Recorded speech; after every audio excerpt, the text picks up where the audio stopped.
16 মাস বয়সের ইয়াসিন 7 দিন ধরে ভর্তি ডিএনসিসি ডেডিকেটেড হাসপাতালে।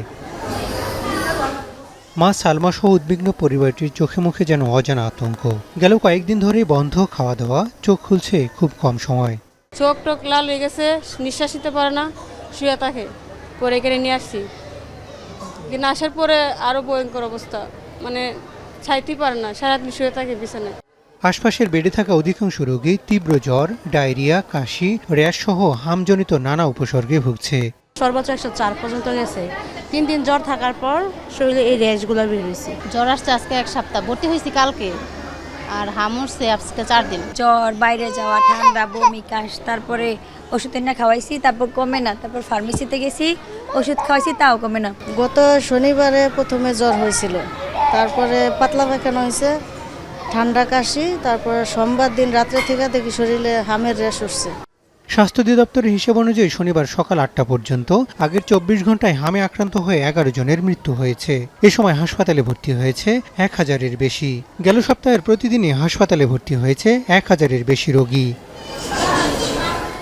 রাজধানীর ডিএনসিসি ডেডিকেটেড হাসপাতালে গেল 24 ঘন্টায় চিকিৎসা নিয়েছে 220 জন রোগী, যাদের অধিকাংশই আসছে শেষ পর্যায়ে নানা শারীরিক জটিলতা নিয়ে।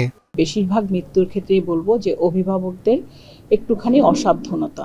ওনারা অনেকে হয়তো হামটাকে তেমন বেশি গুরুত্ব দিচ্ছে না, বা অনেক সময় বুঝতে পারছেন না। রোগীগুলাকে যখন নিয়ে আসে, রোগীগুলো খুব গুরুতর অবস্থায় এসে ভর্তি হয়, এবং বেশিরভাগ রোগী দেখা যায় যে ভর্তির 3 ঘন্টা থেকে 24 ঘন্টার মধ্যেও মারা যায়।